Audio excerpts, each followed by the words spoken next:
तो hello everyone, welcome to the home medical YouTube channel. तो इस वीडियो में हम देखेंगे case taking from aphorism number 91। तो शुरू करते हैं। तो सबसे पहले मैं एक चीज़ बताना चाहूँगा आपको, जैसे कि मैंने बताया था कि प्रीवियस वीडियो में कि जैसे एफरेज नंबर 83 से 90 तक जो है वो है डायरेक्ट कमिंग, यानी पेशेंट जो है डायरेक्ट आपके पास आया है, उसने इससे पहले किसी भी तरीके का ट्रीटमेंट नहीं लिया हुआ है किसी पैथी का। ठीक है। एंड एफोरिज नंबर 91 से 93 के बीच में जो है वो है इनडायरेक्ट कमिंग। इनडायरेक्ट कमिंग मतलब कि उसने पहले भी है ना और ट्रीटमेंट लिया हुआ है, पहले भी दूसरे फिजिशियन को दिखाया हुआ है ना, एलोपैथिक या किसी भी तरीके की एलोपैथी का। ठीक है। तो अब शुरू करते हैं। तो देखो, एफोरिज नंबर 91 जो है उसमें दे रखा है प्लेसिबो के बारे में। और सबसे पहले मैं थोड़ा सा एक्सप्लेन कर देता हूँ कि प्लेसिबो क्या होता है। देखिए, प्लेसिबो एक अनमेडिकेटेड सब्सटेंस होता है। ठीक है, यानी कि उसमें किसी भी तरीके की मेडिसिनल प्रॉपर्टीज नहीं होती हैं। ठीक। प्लेसिबो को अगर हम देखें तो उसको कई नेम से जाना जाता है, सैक्रम लैक्टिस, सैक्लैक या SLPL भी कहते हैं उसे। प्लेसिबो की हम बात की जाए तो प्लेसिबो का जिक्र एफरेज नंबर 91, 96 एंड 281 में मिलेगा। अब हम बात करते हैं यूज कहाँ कहाँ होता है प्लेसिबो। तो मान लीजिए जैसे कि आप अपने क्लिनिक में हैं, आपके पास है ना एक पेशेंट आता है और वो आपसे कहता है कि जो है कि डॉक्टर साहब जो है मैं बहुत टाइम से जो है मुझे एक दिक्कत है और मैं काफ़ी सालों से जो है मेरा उसका इलाज भी चल रहा है और मैं काफ़ी सालों से एलोपैथिक मेडिसिन खा रहा हूँ, लेकिन जो है मुझे उससे कुछ आराम नहीं मिला। तो आपका नाम सुने थे कि हाँ अच्छे डॉक्टर हैं, तो फिर आपके पास आए हैं। ठीक है। तो अब सुनिए, क्योंकि वो पर्सन जो है बहुत टाइम से एलोपैथिक मेडिसिन खा रहा था, बहुत सालों से या बहुत महीनों से, है ना, तो उसमें जो सिम्टम्स होंगे है ना वो मिक्स्ड मिलेंगे आपको। अब मिक्स सिम्टम्स कैसे मिलेंगे? यानी कि जो उसकी डिजीज के सिम्टम है वो भी मिलेंगे आपको, और जो उसने जो एलोपैथिक मेडिसिन खा रहा है वो जो सिम्टम प्रोड्यूस कर रही है आपको वो भी मिलेंगे, यानी वो सिम्टम्स मिक्स हो चुके होंगे। ठीक है। तो अगर आप उन मिक्स सिम्टम के बेसिस पे अपनी टोटलिटी बनाएंगे तो टोटलिटी सही नहीं बनेगी और आप उसके बेसिस पे सिमिलम सिलेक्ट नहीं कर सकते या गलत सिमिलम आएगा। ठीक है। चलिए मैं इसको थोड़ा सा एक एग्जांपल को देके समझाता हूँ कि मान लीजिए एक पेशेंट है, उसको काफ़ी टाइम से कई सालों से उसके पैर में प्रॉब्लम है और उसको है ना चलने में दिक्कत हो रही है और वो उसके लिए एलोपैथिक मेडिसिन खा रहा है। ठीक है। अब वो एलोपैथिक मेडिसिन क्या कर रही है कि उसके जो पैर का दर्द है, यानी जो उसका दर्द है उसको सप्रेस की जा रही है। ठीक है। तो अब मान लीजिए आपके पास वो क्लिनिक पे आता है और वो बोलता है कि डॉक्टर साहब जो है मेरे पैर में दिक्कत हो रही है अभी, मतलब जो है मैं 2 दिन पहले मैं ज़रा सा दौड़ भाग लिया था या फिर मैंने कुछ भारी वजन उठा लिया था, तो मुझे अभी है ना पैर में दिक्कत हो रही है ना। तो वो इस कंप्लेन को लेके आया और आपने है ना जब उसकी केस टेकिंग की तो आपने उसके अंदर प्रेजेंट के सिम्टम लिए, पूछा कि है ना मतलब है ना क्या दिक्कत है। तो फिर उसने बताया कि वैसे तो मुझे नहीं रहता, ये बस है ना कल से ही हो रहा है और बाकी सब तो है ना ठीक है। तो अगर आप उसी चीज़ पे यानी कि उसके प्रेजेंट उस पे है ना बनाएंगे है ना अपनी टोटलिटी, तो देखिए प्रेजेंट में तो उसको आराम है। क्यों आराम है? क्योंकि भाई वो एलोपैथिक मेडिसिन खा रहा है, तो वो जो दर्द है उसको उसको महसूस नहीं हो रहा। ठीक है। तो आप उन प्रेजेंट सिम्टम्स के बेसिस पर टोटलिटी बना देंगे अगर, तो वो सही नहीं बन पाएंगी। क्यों सही नहीं बन पाएंगी भाई? क्योंकि है ना एक्चुअल में उसका जो मेन पेन है या जो उसकी मेन प्रॉब्लम है वो तो मेडिसिन की वजह से सिम्टम्स उसके दबे हुए हैं। ठीक है। तो ये रीज़न है कि हमें टोटलिटी हमारी सही नहीं बन पाएगी। तो उस केस में हमें क्या करना है? उस केस में हमें ये करना है कि जो सिम्टम्स ऑफ बिफोर, ठीक है, हमें उस पेशेंट से ये पूछना है कि ये बताएं कि हम जब उसकी केस टेकिंग करेंगे तो फिर हम क्या पूछेंगे उससे कि जब ये आपको प्रॉब्लम हुई थी, ठीक है, उससे और पूछेंगे कि हाँ ये आपको प्रॉब्लम कब से है। तो फिर उसने बताया कि वैसे तो मुझे यार काफ़ी सालों से मतलब है ये प्रॉब्लम है, लेकिन मैं एलोपैथिक दवाई खा रहा हूँ तो मुझे आराम रहता है। ठीक है। तो जब हम उससे पूछे तो सबसे पहली चीज़ हम उससे ये पूछेंगे कि उसके उसको जब ये प्रॉब्लम शुरू हुई थी तब उसको है ना क्या क्या सिम्टम्स आ रहे थे जब ये इनिशियल स्टेज में थी। तो वो जो सिम्टम बताएगा सबसे पहले हम लोग है ना वो सिम्टम्स नोट करेंगे। ठीक है। फिर उसके बाद हम क्या करेंगे, हमें उसे कुछ टाइम के लिए हम उसको प्लेसिबो देंगे। ठीक है।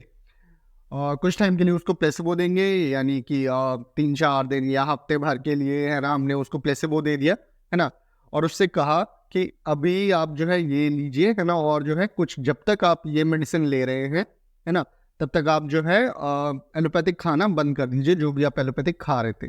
ठीक है, रीजन क्या है इसका? रीजन इसका ये है कि जब हमने उसको दे दिया प्लेसिबो, ठीक है, अब वो जब वो प्लेसिबो लेगा और जो है उसने वो एलोपैथिक मेडिसिन जो खा रहा था वो खाना बंद कर दी, तो क्या रहेगा कि जो उसके एलोपैथिक मेडिसिन की जो सिम्टम दे रही थी, है ना, वो तो खत्म हो जाएंगे। ठीक है, वो बंद हो जाएंगे, भाई उसने खाना बंद कर दी। तो जो उसकी नेचुरल डिजीज जो थी, मेन डिजीज है ना, उसके सिम्टम्स और है ना मतलब बेहतर तरीके से हमें डिफ्रेंशिएट होके मतलब है ना दिखाई देंगे।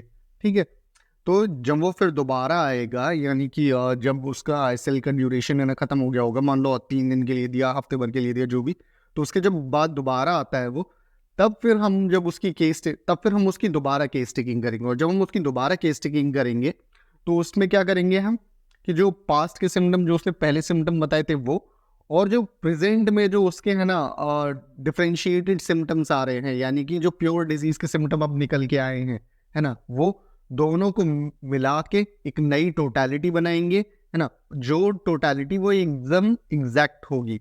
ठीक है, एंड फिर उससे हम लोग है ना सिमिलम है ना सेलेक्ट करेंगे। ठीक है, तो ये था टोटल एफोरिज्म नंबर 91 के बारे में, जिसमें प्लेसिबो के बारे में बताया हुआ है और प्लेसिबो के यूज के बारे में बताया हुआ है। ओके, अब नेक्स्ट एफोरिज्म की तरफ बढ़ेंगे, एफोरिज्म नंबर 92। एफोरिज्म नंबर 92 जो है उसमें दे रखा है कॉन्जॉइंट मेलेडी के बारे में।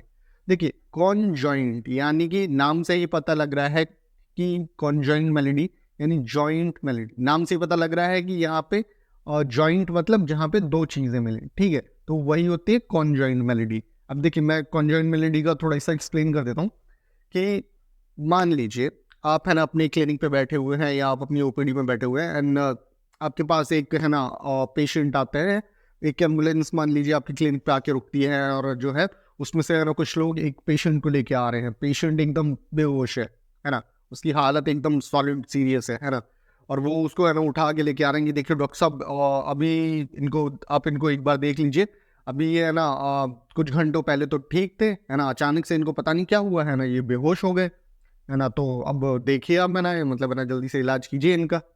तो सिंपल सी चीज, आपके पास एक पेशेंट आया with a disease of rapid, है ना, एक्यूट एंड सीरियस करेक्टर। ठीक है, रैपिड यानी कुछ टाइम पहले, मतलब यानी कुछ ही टाइम पहले हुई है, यानी एक्यूट है। ठीक है, रैपिड का मतलब ये एक्यूट है, ठीक है, क्योंकि कुछ टाइम पहले हुई है, और सीरियस करेक्टर की, यानी कि आपके पास कोई डिजीज, कोई पेशेंट आया जिसमें जो डिजीज है वो रैपिड है और सीरियस करेक्टर की है। ठीक है, भाई सिंपल सी चीज़ है यार, पेशेंट की हालत तो नहीं है इस तरीके की, भाई वो तो इतनी सीरियस कंडीशन में तो आप पूछताछ थोड़ी ना करेंगे, पेशेंट की हालत भी नहीं है इस तरीके की। तो फिर आप उस कंडीशन में आपने क्या किया कि जो भी आपको पेशेंट को देख के सिम्टम्स समझ में आ रहे थे, या जो भी उसके साथ था उसने है ना बताए, उनके बेसिस पे आपने एक रेमेडी जो है बनाई, है ना, और जो है उसको दी। ठीक, रेमेडी बनाई, रेमेडी दी आपने। अब लेकिन अनफॉर्चुनेटली ये हुआ कि वो जो रेमेडी आपने सिलेक्ट की थी वो सिमिलिमम नहीं थी। अब जब वो सिमिलिमम नहीं थी, यानी कि वो प्रॉपर वे में वर्क नहीं करेगी, तो अब उसके अंदर क्या हुआ कि उसके अंदर है ना, और जो नेचुरल डिजीज थी वो भी है जो उसको पहले से थी। अब जो आपने जो है ना मेडिसिन दी है, तो उस मेडिसिन ने भी एक मेडिसिनल डिजीज वहां पे क्रिएट की है उसकी बॉडी में, तो वो भी आ गई, है ना। तो यानी कि मेडिसिनल डिजीज जो कि आपका इनपरफेक्ट सिलेक्शन की वजह से मतलब है ना आया है, तो अब वो जो नेचुरल डिजीज और मेडिसिनल डिजीज है वो दोनों आपस में मिक्स हो गए उसकी बॉडी में। ठीक है, और सिम्टम्स है ना शो, और अपने दोनों मिक्स सिम्टम्स है ना शो करने लगे। तो वो जो मिक्स सिम्टम्स जो शो करने लग के, उसी को कहते हैं कॉन्जॉइंट मेलेडी। अब जैसे कि मान लो पेशेंट को अपने इम्परफेक्ट सिलेक्शन में है ना फिर मान लो रेमेडी दी, अब पेशेंट तो भाई पहले से ही है ना बेहोश था, है ना, तो अब उसके जो अब उसमें और सिम्टम्स आने लगे, मतलब पहले तो बेहोश ही था, तो अब है ना उसके जो लेके आए हैं रिलेटिव्स वगैरह वगैरह, अरे डॉक्टर साहब ये क्या है ना, अभी तक तो ये ठीक था, अब आपने ये दवाई दी है ना, तो अब तो ये इसकी बॉडी अकड़ने लगी, पहले तो ऐसा नहीं हो रहा था, अब तो ये जो है जब से आपने दवाई दी है तभी से ये हो रहा है। ठीक है, तो यानी कि क्योंकि वो इम्परफेक्ट सिलेक्शन से जो आपने रेमेडी दी ना, तो वो उसने कॉन्जॉइंट मेलेडी है ना वहाँ पे पैदा कर दी, तो कॉन्जॉइंट मेलेडी है ना कुछ नए सिम्टम्स है ना देने लगी। तो इस केस में आप क्या करेंगे, इस केस में आप ये करेंगे कि फिर आप नई टोटलिटी बनाएंगे। नई टोटलिटी कैसे बनाएंगे? अकॉर्डिंग टू स्टेटस मोरबाई, है ना। और ठीक है, अब मैं बता दूं स्टेटस मोरबाई क्या होता है। स्टेटस मोरबाई होता है यानी कि प्रेजेंट सिम्टम, यानी कि जो भी प्रेजेंट में फिर उसके बाद सिम्टम देख रहे हैं उसके बेसिस पे फिर आप है ना जो है नई टोटलिटी बना के रेमेडी प्रिस्क्राइब करेंगे, ठीक है। यानी कि जो मिक्स सिम्टम आ रहे थे अब आप नई टोटलिटी बनाएंगे उन मिक्स सिम्टम पे, है ना, और फिर जो है उसको रेमेडी प्रिस्क्राइब करेंगे, ठीक है। तो ये था एफोरिज्म नंबर 92। मैं फिर से बता देता हूँ, कॉन्जॉइंट मेलेडी है एफोरिज्म नंबर 92 में, यानी कि कॉन्जॉइंट मेलेडी कब होती है, इम्परफेक्ट सिलेक्शन की वजह से होती है, यानी कि नेचुरल डिजीज जो थी और आपने इम्परफेक्ट सिलेक्शन से कोई एक है ना उसके अंदर मेडिसिनल डिजीज भी है ना पैदा कर दी, जिसकी वजह से वो मिक्स्ड सिम्टम्स है ना उसने शो करने शुरू कर दिए, जिसको हम लोग कहते हैं कॉन्जॉइंट मेलेडी, ठीक है। तो जब मिक्स सिम्टम्स शुरू करने कर दिए है ना, तो जो कॉन्जॉइंट मेलेडी है अपने सिम्टम्स जो नए सिम्टम्स आए तो फिर आप उसके बेसिस पे नई टोटलिटी बनाएंगे, और फिर जो है नई टोटलिटी कैसे बनाएंगे, according to status for by, यानी जो प्रेजेंट में सिम्टम आपको दिख रहे होंगे नए उसके बेसिस पे नई टोटलिटी बनाएंगे और उसको रेमेडी प्रिस्क्राइब करेंगे, ओके। तो ये था एफोरिज्म नंबर 92, सिंपल सी चीज यही है। अब आते हैं एफोरिज्म नंबर 93 की तरफ। तो एफोरिज्म नंबर 93 में क्या है, एफोरिज्म नंबर 93 में है ऑब्वियस कॉज। तो ऑब्वियस कॉज क्या होता है, ऑब्वियस कॉज जो होता है वो होता है true cause of the disease, यानी कि अगर हम सिंपल लैंग्वेज में बात करें तो ऑब्वियस कॉज जो होता है वो होता है मेन रीजन, है ना, जिसकी वजह से जो है वो डिजीज हो रही है, ठीक है। ये होता है ऑब्वियस कॉज, ठीक। ऑब्वियस कॉज जो है एक और चीज़ मैं बताना चाहूँगा कि ऑब्वियस कॉज जो है हमको एक्यूट डिजीजेस और क्रॉनिक डिजीजेस दोनों के अंदर है ना देखने को मिलता है। मैं इसे थोड़ा सा एक्सप्लेन करूँगा। एक्यूट डिजीजेस में जो हमें ऑब्वियस कॉज है ना देखने को मिलता है वो देखने को मिलता है एज एक्साइटिंग कॉज या फिर मेंटेनिंग कॉज। अब मैं देखो बता इसको मैं एक एग्जाम्पल के तौर पे समझाता हूँ कि जैसे कि मान लो कोई पेशेंट है वो है ना आपके पास आ रहा है और वो कह रहा है कि डॉक्टर साहब मुझे 2 दिन से खांसी हो रही है, और फिर आप उससे पूछते हैं कि अच्छा ये खांसी मतलब है ना क्यों, मतलब कुछ ऐसा क्या हुआ था जिसकी वजह से आपको ये खांसी अचानक से शुरू हुई। तो फिर उसने बताया कि मैं जो है परसों क्या था कि मैं बाहर मार्केट से आया था, ठंड का मौसम था, और मैंने जो है घर पे आके है ना ठंडा पानी पी लिया था या ठंडी कोल्ड ड्रिंक पी ली थी, ठीक है। तो उसके केस में जो उसका एक्साइटिंग कॉज था जो कि ठंडा पानी या ठंडी कोल्ड ड्रिंक थी वही उसका ऑब्वियस कॉज था, यानी कि जो ट्रू कॉज था उसकी डिजीज का यानी कि खांसी का, ठीक है। तो ये तो हो गया एक्यूट केस में। क्रॉनिक केस में अगर हम लोग है ना बात करें ऑब्वियस कॉज की, तो इसको हम एक एग्जांपल क्रॉनिक केस में जो आपको ऑब्वियस कॉज मिलेगा वो मिलेगा in the form of fundamental cause, ठीक है। अब मैं यहाँ पे थोड़ा सा आपको एक्सप्लेन कर देता हूँ कि फंडामेंटल कॉज क्या होता है। देखो फंडामेंटल कॉज कुछ इस तरीके से होता है कि जैसे कि मान लीजिए आपकी कोई क्रॉनिक केस है, ठीक है, उसमें आपको कई सालों पहले मतलब है ना कुछ टाइम पहले प्रीवियस हिस्ट्री में आपको कोई प्रॉब्लम हुई थी। मान लीजिए आपको सीवियर टाइफाइड हुआ, ठीक है, फिर आपने मेडिसिन वगैरह ली वो ठीक हो गया, ठीक है। लेकिन कुछ महीने बाद या फिर है ना कुछ साल बाद है ना जो है 1 साल बाद आपको जो है मेनिंजाइटिस है ना देखने को मिलता है ना।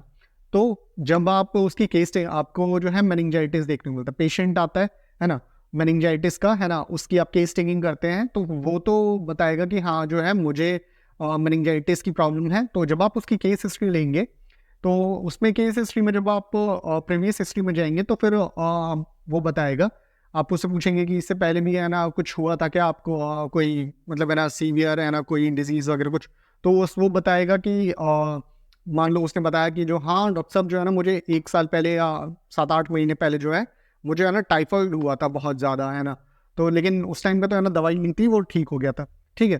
तो यहाँ पे क्या है, यहाँ पे जो टाइफाइड है उस टाइम पे तो वो ठीक हो गया था, ठीक है, लेकिन जो उस मतलब है ना उसके जो कॉम्प्लिकेशंस थे है ना वो उस टाइम पे तो है ना सप्रेस है, जो उसके कॉम्प्लिकेशंस थे सीवियर टाइफाइड के वो आगे जाके आपको है ना देखने को मिलते हैं सीवियर मेनिंजाइटिस के रूप में, ठीक है।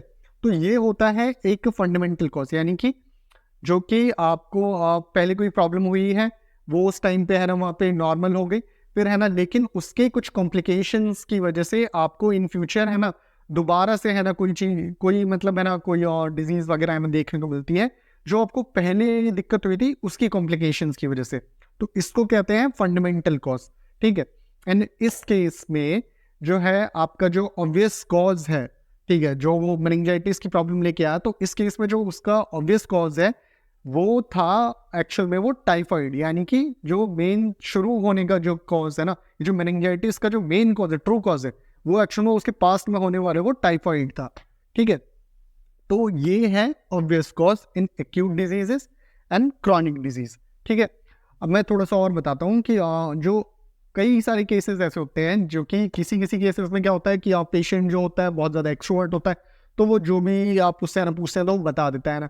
कई सारे केसेस में ऐसा होता है कि जो पेशेंट होता है वो बहुत ज़्यादा शाय होता है और इंट्रोवर्ट होता है। ठीक है, एंड ऑब्वियस कॉज में कई बार आपको ऐसे कॉजेज है ना मिलते हैं जो कि पेशेंट जो है ना मतलब आपको बताता नहीं है। ठीक है, आपको बताने में शर्माएगा, बताने से बचेगा।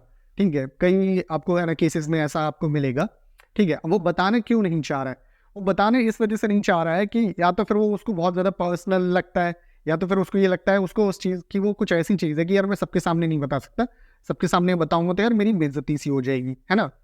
तो ये रहता है, तो उसमें क्या करना है, मान लीजिए कि अगर आपको इस तरीके का कोई केस मिलता है कि पेशेंट आपको नहीं बता रहे हैं ना, आप अपने पूरी केसिंग कर रहे हैं, तो आपको लग रहा है कि कुछ तो ऐसा है, ये जो इसकी प्रॉब्लम है इसमें जो भी इसने बताया है उसमें तो जो है ना उतना क्लियर नहीं हो रहा, लेकिन कुछ तो ऐसा है, कुछ तो इसका एक ऑब्वियस कॉज है जो कि बता नहीं रहा है ये, है ना।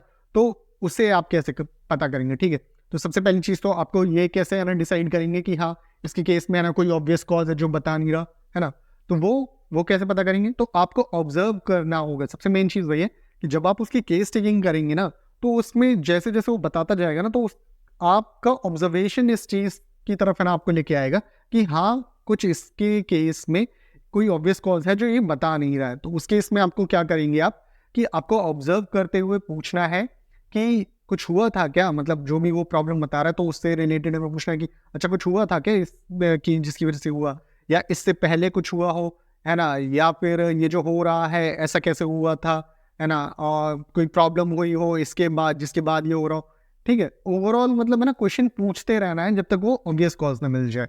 ठीक है, अब मैं इसको एक एग्जाम्पल के तौर पे समझाता हूँ कि मान लीजिए कि एक केस आया है एक लेडीज़ का, आप ओपीडी में है, एक केस आया है लेडीज़ का, और उसको ट्रैकिकार्डिया की प्रॉब्लम है। ठीक है, ट्रेम्बलिंग की प्रॉब्लम है, ट्रैकिकार्डिया की प्रॉब्लम है। ठीक है, तो जब आपने है ना उसकी केस टेकिंग ली, तो वहाँ पे है ना हमें केस टेकिंग में पता चला कि जो है हमने उसकी रिलेशनशिप वगैरह के बारे में पूछा, तो मैरिज वगैरह के बारे में पूछा, तो उसने बताया कि हाँ उसकी मैरिज हो चुकी है, लेकिन उसका जो हस्बैंड है वो कुछ साल पहले, 2-3 साल पहले एक्सपायर हो चुका है। ठीक है, फिर हमने और जब है ना हमने पूछा कि जो है कि मतलब, तो हमने पूछा कि जो इसका कहीं ऐसा तो नहीं कि आपको हस्बैंड एक्सपायर हो गया ना, उसकी वजह से है ना स्ट्रेस वगैरह रहता हो। तो कि नहीं नहीं ऐसा तो नहीं है, मेरे इन लॉज के साथ रहती हूँ मैं, तो मुझे ऐसा कोई स्ट्रेस वगैरह नहीं रहता फ्यूचर के बच्चों के। ठीक है, तो फिर हमने थोड़ा सा और डीप में पूछा, क्योंकि हमें नॉर्मल में तो उसमें कुछ ऐसा सिम्टम मिला नहीं कि मतलब है ना जो कि मतलब है ना इतना कुछ उसकी उस डिजीज के लिए हमें है ना और इंडिकेट कर रहा हो, है ना। तो हमें केसिंग के दौरान कुछ लगा, हमने कहा कि थोड़ा सा और पूछना चाहिए। तो फिर हमने और जब प्रिसाइज होकर पूछा, फिर हमने उससे पूछा कि आपके और आपके इन लॉज के रिलेशंस कैसे हैं।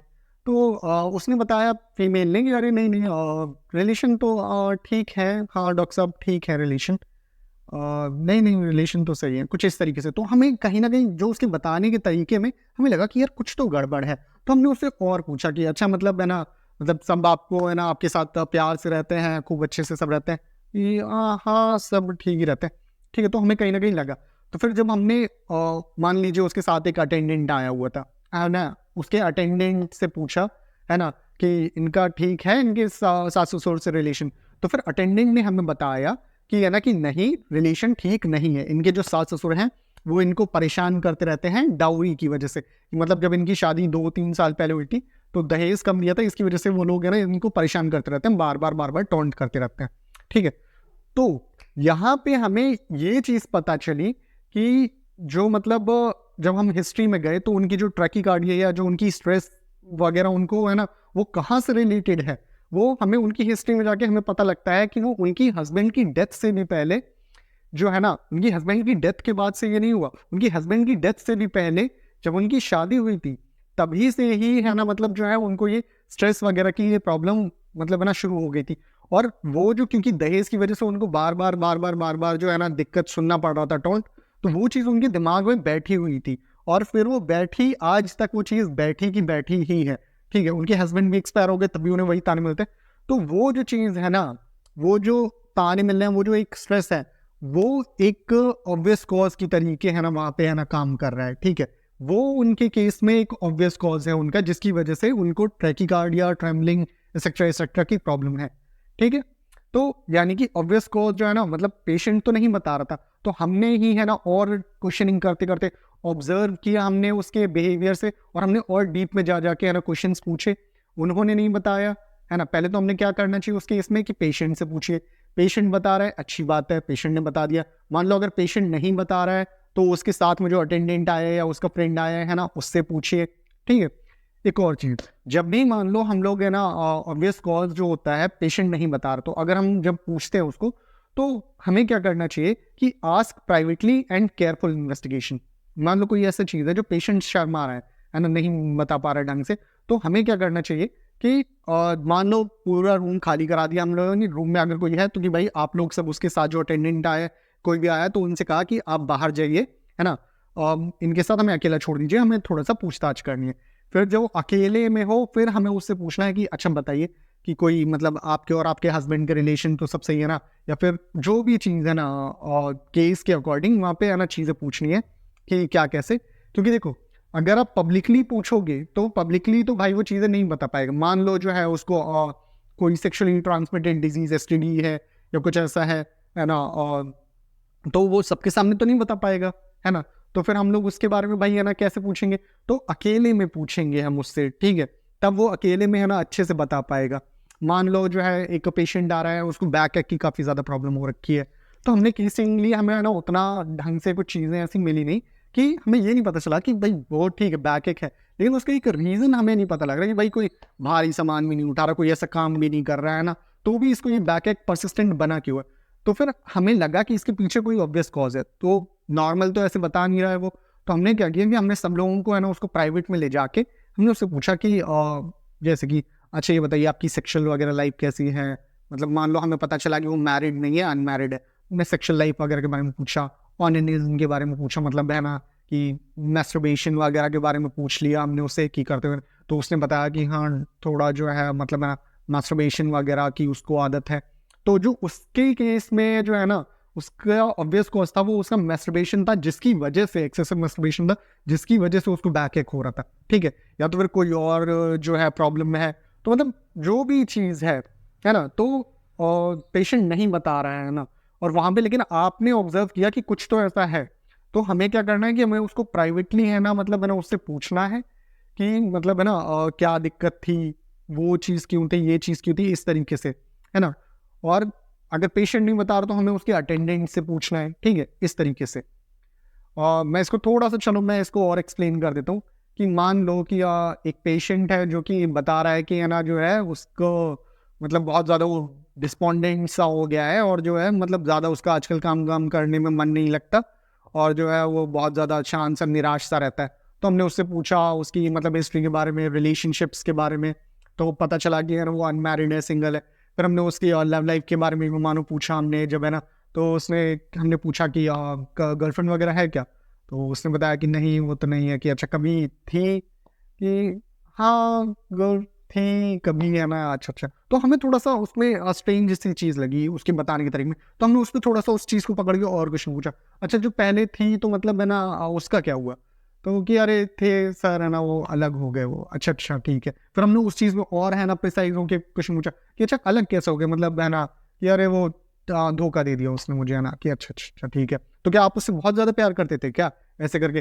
कि हाँ डॉक्टर साहब, फिर वो खुद बताने लगा कि हाँ जो है डॉक्टर साहब मैं उससे बहुत प्यार करता था लेकिन उसने चीट कर लिया। ठीक है, तो उसने जो चीट किया तो वो जो उसको सदमा से लगा ना, तो वो चीज़ उसके साथ उसको आज भी उसके मन में वो चीज़ है, जिसकी वजह से उसमें जो है प्रॉब्लम्स आ रही हैं कि वो डिस्पोंडेंट है ना, ज़्यादा उसका किसी चीज़ का करने में मन नहीं लग रहा है, ये सारी चीज़ें। ठीक है, तो ऐसा होता है ऑब्वियस कोर्स को जाने वो मतलब है ना फिजिशियन की क्वेश्चन पूछने की एबिलिटी पे डिपेंड करता है, कि फिजिशियन की एक्सपर्टीज पे डिपेंड करता है कि वो कितनी एक्सपर्टीज के साथ कितने अच्छे तरीके से क्वेश्चन फ्रेम करके वो अंदर से चीज़ निकलवा ले रहा है। ठीक है, तो ये है प्रॉपर ऑब्वियस कॉज के बारे में। ऑब्वियस कॉज का इसमें जो रेफरेंस 93 का जो फुटनोट है उसमें दे रखा है कि जो भी हम प्राइवेट केस टेकिंग करें ऑब्वियस कॉज के लिए, तो वो हमें प्राइवेट में पूछना चाहिए। और हम किस किस के बारे में पूछ सकते हैं, हम पॉइजनिंग के बारे में पूछ सकते हैं, सुसाइडल अटेम्प्ट मान लो उसने कभी किया हो उसके बारे में पूछ सकते हैं, ऑननिज्म के बारे में पूछ सकते हैं, कि मैस्टरबेशन वगैरह के बारे में, वेनरल डिजीज़ के बारे में पूछ सकते हैं कि मान लो उसको कोई वेनरल डिजीज़ है या नहीं है, इम्पोर्टेंसी के बारे में कि उसको अगर ऐसा है, रोलैप्स के बारे में पूछ सकते हैं, अनफॉर्चुनेट लव के बारे में पूछ सकते हैं कि मतलब कभी ऐसा हो प्यार में धोखा और इस तरीके की चीज़ें। और एक और चीज़ कि सुनते वक्त सीरियस रहना, मतलब जब आप उससे प्राइवेटली क्वेश्चन पूछ रहे हो और वो बता रहा है अपनी दिक्कतें ऐसी, भाई पहले तो वो शर्मा रहा था लेकिन अब वो बता रहा है, तो उसको आप सीरियस रहना है। ऐसा नहीं कि है ना कि वो आप बता रहे हैं अरे यार भाई ब्रेकअप हो गया था यार, तुम तो यार इतनी चीज़ को यार अभी तक लिए बैठे हो यार, इस तरीके से मजाक नहीं उड़ाना है, कुछ सीरियस रहना है, सीरियस एक्सप्रेशन रखना है ताकि वो कंफर्टेबली बता सके। ठीक है, तो ये था एफोरिज्म नंबर 93।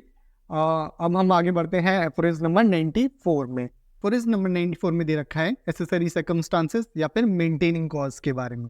ठीक है, तो अब मैं थोड़ा सा एक्सप्लेन कर देता हूँ कि मेंटेनिंग कॉज क्या होता है। देखो, मेंटेनिंग कॉज वो होता है जिसकी वजह से आपकी जो डिजीज़ है वो परसिस्टेंट बनी हुई है एक टाइम पीरियड के लिए। ठीक है, जैसे कि मैं एक एग्जांपल देके समझाता हूँ कि मान लीजिए एक पेशेंट है जो कि कंप्लेन लेके आता है आपके पास कि डॉक्टर साहब जो है ना, मुझे जो है मतलब है ज़ुकाम है ना हर टाइम में ना बना ही रहता है और ये प्रॉब्लम जो है ना मुझे कम से कम 5-6 महीने से ही है।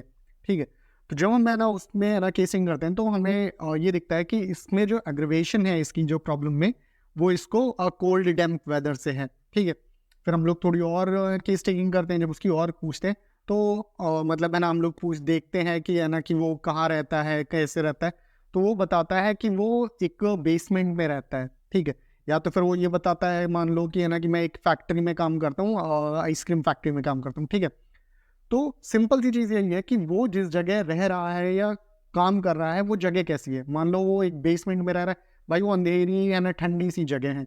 अब क्योंकि उसमें उसकी जो डिजीज़ है उसमें एग्रेवेशन जो है ना कोल्ड डैम्प वेदर से ही हो रहा है और वो उसी में ही रह रहा है, तो सिंपल सी चीज़ यही है ना कि वो उसका जब वो उसी में ही रह रहा है, उसी में ही काम कर रहा है, तो वो उसका मेंटेनिंग कॉज है।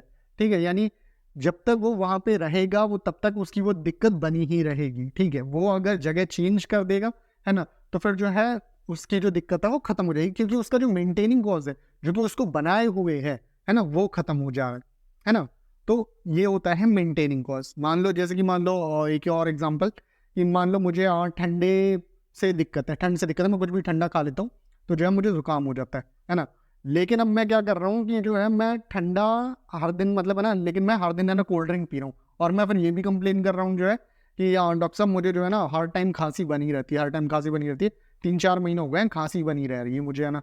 तो सिंपल सी चीज़ वही है कि जो मेरे केस में जो मेंटेनिंग कॉज है वो क्या है कि मैं वो कोल्ड ड्रिंक है ना पिए जा रहा हूँ। तो जब मैं अपनी कोल्ड ड्रिंक है ना पीना बंद कर दूंगा, यानी वो जो मेंटेनिंग कॉज है वो मैं हटा दूंगा, तो जो मेरी डिजीज़ है वो अपने आप क्योर हो जाएगी। ठीक है, तो ये है मेंटेनिंग कॉज के बारे में। अब देखिए मेंटेनिंग कॉज या एसेसरी सर्कमस्टांसेस के बारे में जो है ना हमें अपनी केस टेकिंग में पूछना चाहिए। ठीक है, तो मेंटेनिंग कॉज क्या क्या हो सकते हैं। ठीक है, जैसे कि या फिर जो है हम केस टेकिंग में एसेसरी सर्कमस्टांसेस के बारे में भी है ना पूछना चाहिए।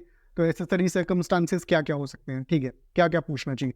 जैसे कि हमें कॉन्स्टिट्यूशन के बारे में पूछना चाहिए कि कॉन्स्टिट्यूशन कैसा है। जैसे कि कुछ बीमारियाँ क्योंकि ऐसी होती हैं जो कॉन्स्टिट्यूशन प्रोन होती हैं। ठीक है, उस तरीके की टेंडेंसी को लेके कि जैसे कि हीमोरेज को लेके या हाइड्रोइड कॉन्स्टिट्यूशन है, या फिर जैसे कि कुछ पेशेंट्स होते हैं जैसे कि उनकी कंप्लेन होती है कि डॉक्टर साहब जैसे कि जैसे ही मौसम बदलता है ना तुरंत है ना मतलब इनको सर्दी जुकाम हो जाता है। ठीक है, तो वो एक्चुअल में क्या है कि वो उस तरीके उनकी जो कॉन्स्टिट्यूशन है वो उस तरीके की है कि मतलब ज़रा सा भी है ना वेदर में चेंज हो जा रहा है ना, तो उनको है ना मतलब है ना वो प्रॉब्लम होनी ही होनी है, तो वो उस कॉन्स्टिट्यूशन के लिए प्रोन है। ठीक है, या तो फिर जैसे कि मान लो गर्मी ज़्यादा बढ़ती है ना, तो फिर है ना इनको दिक्कत शुरू होने लग जाती है।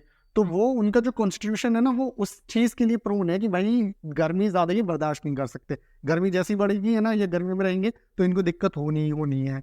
ठीक है, या फिर जो मान लो कुछ लोग होते हैं जो कि बहुत फ्लेगमेटिक कॉन्स्टिट्यूशन के होते हैं है ना, तो उन तो है ना वो कंप्लेन लेके आ रहे हैं कि डॉक्टर साहब है ना कि मतलब मेरा ज़्यादा कुछ काम वाम करने का मन नहीं करता या ये वो। तो भाई कुछ लोग ऐसे हैं कि भाई उनका कॉन्स्टिट्यूशन ही ऐसा होता है कि फ्लेगमेटिक है ना, कि वो फुल टाइम ऐसे सुस्त सुस्त से ही होते हैं, ठीक है। तो हमें कॉन्स्टिट्यूशन का भी है ना पता लगाना चाहिए सबसे पहली चीज़। दूसरा हमें है ना किसके बारे में है ना पता करना चाहिए, हमें पूछना चाहिए ऑक्यूपेशन के बारे में, ठीक है। हमें पूछना चाहिए कि वो काम क्या करते हैं, ठीक है। अब हम ऑक्यूपेशन के बारे में क्यों पूछते हैं, क्योंकि कई ऐसी बीमारियां जो होती हैं वो केवल ऑक्यूपेशन की वजह से ही होती हैं, ठीक है। जैसे कि जैसे कि मैंने बताया अभी एक रिसेंट में ही एग्जांपल दिया था कि मान लो एक पेशेंट है जिसको है ना वो कह रहा है कि उसको मतलब है ना जुकाम की प्रॉब्लम है, ठीक है। अब उसमें क्या है, जुकाम की प्रॉब्लम है, फिर हमने उससे पूछा कि कई महीनों से हमने उससे पूछा कि आप काम वगैरह क्या करते हैं, तो बताया कि वो एक आइसक्रीम फैक्ट्री में है ना काम करता है ना। तो सिंपल सी चीज़ वही है कि वो उस ठंड की वजह से है ना, वो ठंडे उसमें है ना इन्वायरमेंट में काम करता है, ऑक्यूपेशन है उसका, तो इसकी वजह से है ना उसकी प्रॉब्लम है, ठीक है। तो हमें ऑक्यूपेशन के बारे में पूछना चाहिए, क्योंकि कई सारी ऐसी ऑक्यूपेशन क्या करता है उससे भी हमें कई बार हमें डिजीज के बारे में पता लग जाता है। जैसे कि ओपीडी में कुछ टाइम पहले एक पेशेंट आया था, उसको सांस लेने में आना दिक्कत हो रही थी, ठीक है। तो हमने जब है ना उससे और केस ली और हमने उससे पूछा कि वो कहाँ काम करता है, तो पता चला कि वो एक रुई की इंडस्ट्री है, कॉटन इंडस्ट्री, उसमें काम करता है, रुई का काम करता है, और वो काफ़ी सालों से वहाँ काम करता है और बिना कोई कपड़ा या मसला है। तो क्या रहता है ना कि जो हवा में जो रुई के जो पार्टिकल्स वगैरह थे ना, तो उसके अंदर जाते रहते, तो उसकी वजह से क्या हो गया कि उसको कंजेशन सा फील होने लग गया है ना उसको लंग्स में, और जिसकी वजह से उसको सांस लेने में दिक्कत होती है, ठीक है। तो उसकी जो प्रॉब्लम थी वो उसके ऑक्यूपेशन से है ना रिलेटेड थी, ठीक है। फिर उसके बाद जो है हमें है ना मोरल और इंटेलेक्चुअल कैरेक्टर्स के बारे में भी पूछना चाहिए, ठीक है। और मोरल और इंटेलेक्चुअल कैरेक्टर्स में हम लोग क्या पूछेंगे, हम ये पूछेंगे कि जो उसके आसपास के लोगों से उसका व्यवहार कैसा है, ठीक है। कि मतलब है ना आसपास जो आस पड़ोस में लोग रहते हैं ना, या जो जहाँ पे वो काम करता है ऑफिस में, उस इनके उनके प्रति है ना उसका व्यवहार कैसा है ना। उससे भी क्योंकि हमें कई चीज़ों के बारे में पता लगता है। मान लीजिए हमने पेशेंट से पूछा कि इनका आपका बताइए कि आपका आस पड़ोस वाले जो लोग रहते हैं उनसे आपका व्यवहार कैसा है, तो भाई पेशेंट तो यही कहेगा ज़्यादातर, कौन कहेगा कि मेरा वही व्यवहार खराब है, दे ही कहेगा कि हाँ मेरा व्यवहार अच्छा है ना। तो एक बार को है ना हम क्रॉस चेक करने के लिए उसके साथ जो आया है अटेंडेंट, हम लोग है ना उससे भी पूछेंगे कि है ना क्रॉस चेक करने के लिए कि इनका आप बताइए कि है ना ये इनका व्यवहार कैसा है ना, मतलब जो आस पड़ोस के लोगों के लिए, है ना। तो वो है ना हो सकता है कि वो बताए कि अरे नहीं नहीं ये तो कह रहे हैं आसपास के लोगों पे जो है ना ये बहुत है ना चिड़चिड़ाते रहते हैं कि अरे ये कचरा ऐसे ही आम क्यों फेंक दिया है ना, ये इतनी तेज में आवाज़ है ना क्यों गाने बजा रहे हो, इस तरीके से है ना। तो उससे हमें ये चीज़ पता लगती है कि अच्छा ये बहुत ज़्यादा इरिटेबल है ना। तो उससे हमें मेडिसिन या रेमेडी इंडिकेट करने में हेल्प मिलती है, ठीक है। और हम क्या पूछेंगे, हम उसके mode of living and habitat के बारे में पूछेंगे। मोड ऑफ लिविंग या हैबिटाट में कि मतलब जो है उसका रहन सहन कैसा है ना, कैसे रहते हैं। मतलब जैसे कि मान लो हम ये पता करेंगे कि भाई मतलब वो साफ सफाई रखता है या नहीं रखता है ना, या फिर गंदा संदा रहता है, कैसे रहता है ना। तो उससे भी हमें मेडिसिन के बारे में हमें पता लगता है। जैसे कि मान लो गंदा सा रहता है कि अच्छा हाँ गंदा रहता है, तो हमें कहीं ना कहीं वो सल्फर की तरफ इंडिकेट कर रहा है, या साफ सुथरा रहता है तो वो हमें है ना किसी और मेडिसिन की तरफ इंडिकेट कर रहा है। कि उसको हर चीज़ ऑर्गेनाइज्ड पसंद है तो वो दूसरी मेडिसिन की तरफ इंडिकेट कर रहा है। उसको ऐसे फैला हुआ सारा सामान पसंद है ना, तो वो किसी और मेडिसिन की तरफ इंडिकेट कर रहा है, ठीक है। तो मोड ऑफ लिविंग है, और तो मतलब mode of living and habitat के बारे में भी हम उससे पूछेंगे, ताकि हमें एक बेहतर इंडिकेशन मिले रेमेडी के लिए, है ना। एज के बारे में पूछेंगे उसकी, है ना। एज के बारे में इस वजह से पूछेंगे क्योंकि कुछ जो डिजीजेज होती है ना वो एज रिलेटेड ही होती है। यानी कि कुछ होती हैं कि जो भाई है ना कि ज़्यादा एज में ही ये मतलब है ना होती है, कुछ ये जो मिड एज से ही होती है, तो उससे भी हमें एज से भी हम बेहतर है ना डायग्नोस कर सकते हैं उसकी डिजीज़ को, ठीक है। देन फिर हम उसके सेक्शुअल फंक्शन के बारे में हम पूछेंगे। हाँ, सेक्शुअल फंक्शन के बारे में जैसे कि सेक्शुअल फंक्शन के बारे में जैसे हम है ना पूछ सकते हैं कि मतलब कैसा है सेक्शुअल फंक्शन वगैरह, मतलब है ना सब नॉर्मल वगैरह रहता है या नहीं। क्योंकि देखिए कुछ बीमारियां जो होती हैं ना वो सेक्शुअल फंक्शन की वजह से होती हैं। जैसे कि मान लो जेनाइटल वॉर्ट्स या गोनोरिया है, या जो वंडल डिजीज है, तो वो है ना सेक्शुअल फंक्शन की वजह से होती है। तो उसके लिए हमें है ना उसका सेक्शुअल फंक्शन है ना पूछना चाहिए कि मतलब परफॉर्मेंस के मतलब है ना कैसा कैसा रहता है, ठीक है। उसके बाद हम डोमेस्टिक रिलेशनशिप के बारे में पूछेंगे, जो कि बहुत इंपॉर्टेंट पार्ट है, ठीक है। डोमेस्टिक रिलेशनशिप में क्या आता है, डोमेस्टिक रिलेशनशिप में ये आता है कि जो पेशेंट है उसका उसके जो घर वाले हैं, उसकी फैमिली मेम्बर्स हैं, उनसे रिलेशन कैसा है, उनसे मतलब है ना संबंध कैसे हैं, ठीक है। तो अब देखिए इसका इंपॉर्टेंट रोल कैसे होता है कि मान लीजिए जब हम पूछ रहे हैं तो हमने पेशेंट से भी पूछा तो पेशेंट ने बताया अच्छा है, हमने उसके अटेंडेंट से भी पूछेंगे एक बार को क्रॉस चेक करने के लिए कि रिलेशन कैसा है। कि मान लो अटेंडेंट बता रहा है या फिर है ना पेशेंट ही बता रहा है कि है ना जो है कि मेरे घर वालों से मेरा रिलेशन अच्छा नहीं है।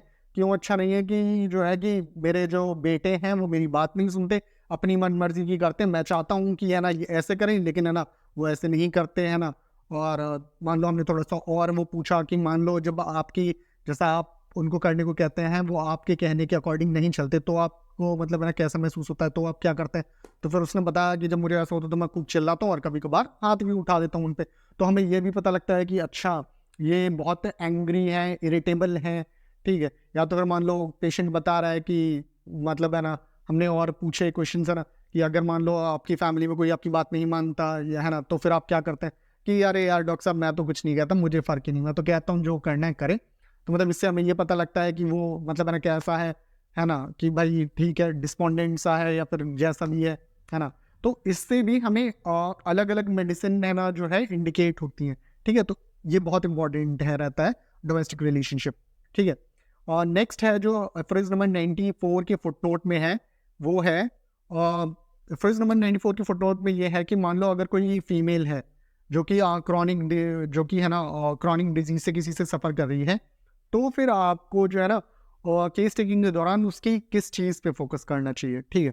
एफोरिज़ नंबर 94 पूरी तरीके से फीमेल क्रॉनिक डिजीज़ को लेके फ़ोकस्ड है, ठीक है? तो मान लीजिए अगर आपके पास फीमेल आई क्रॉनिक डिजीज़ लेके तो आप किन पॉइंट्स पे फ़ोकस करेंगे? आप सबसे मेन आप इन 4 पॉइंट्स पे फ़ोकस करेंगे, ठीक है? ये 4 पॉइंट तो आपको पूछने ही पूछने हैं। क्या 4 पॉइंट्स?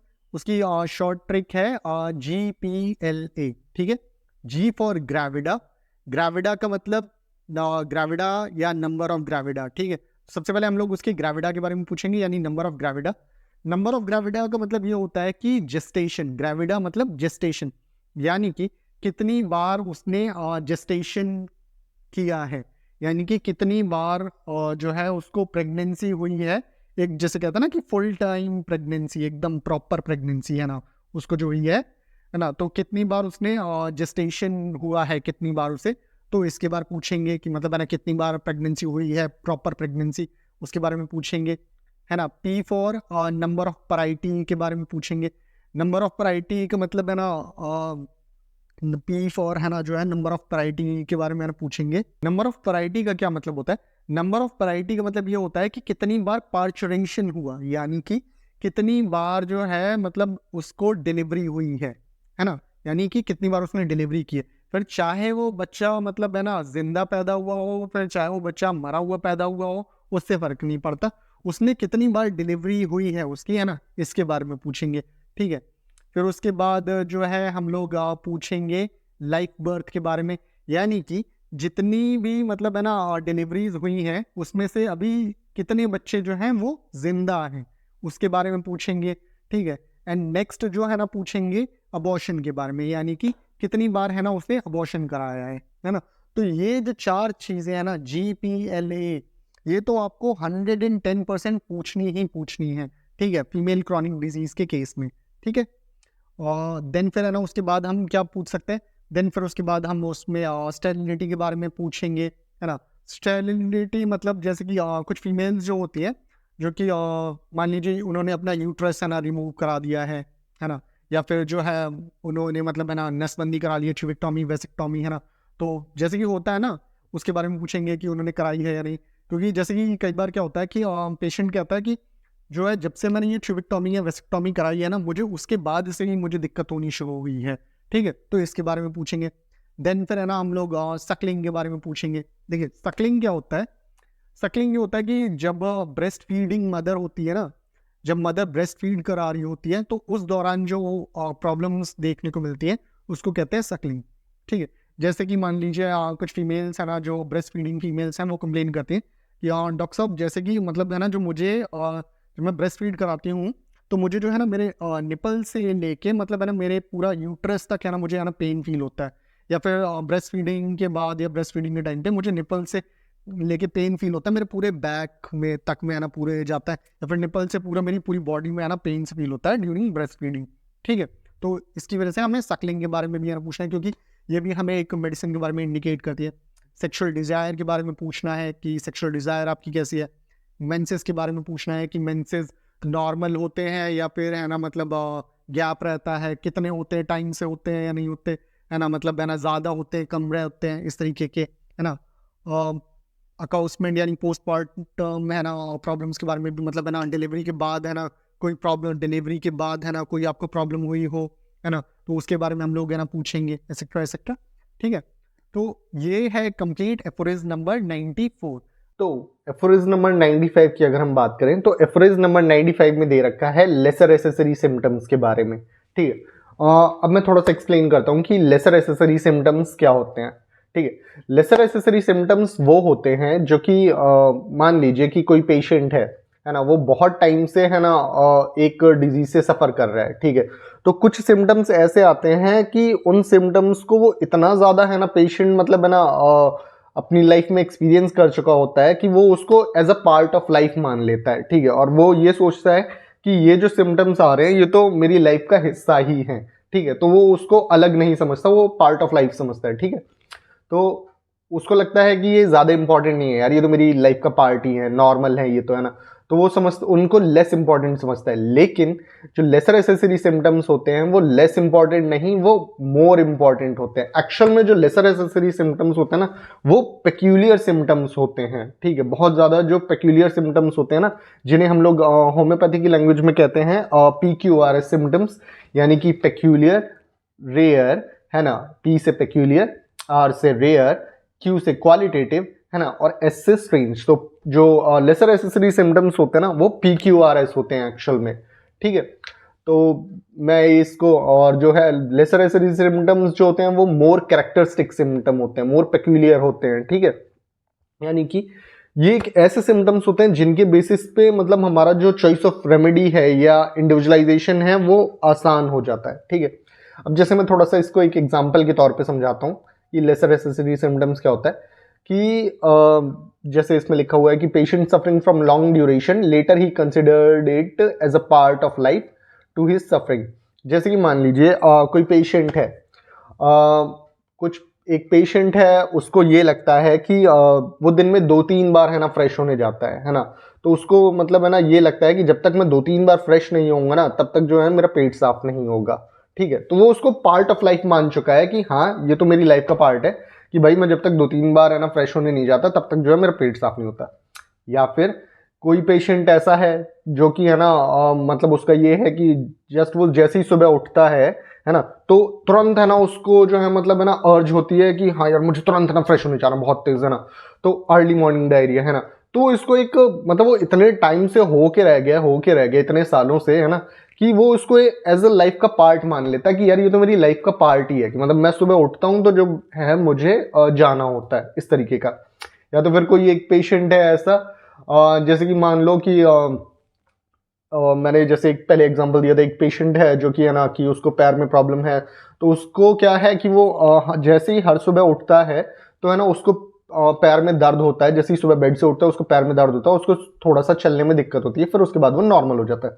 तो क्योंकि वो इससे इतने लंबे टाइम से सफ़र कर रहा होता है तो वो उसको एक एज पार्ट ऑफ लाइफ मान लेता है कि हाँ ठीक है, मैं जब भी सुबह उठता हूँ तो जो है मेरे थोड़ा सा पैर में दर्द होता ही होता है, तो उसको नॉर्मल मान लेता है। तो जब क्या होता है ना कि वो ऐसे सिम्टम्स को क्योंकि वो पार्ट मानता है अपनी लाइफ का, तो जब डॉक्टर है ना उससे पूछता है ना, तो वो उसको नहीं बताता ज़्यादातर, है ना। तो वो या डॉक्टर जब डीप में जाके पूछने लगता है ना, तो वो कहता है कि अरे डॉक्टर साहब ये तो है ना नॉर्मल सी चीज़ है, ये तो मतलब है ना मेरी नॉर्मल सी चीज़ है ना, मेरी लाइफ का पार्ट है, इसका मेरी बीमारी से क्या लेना देना।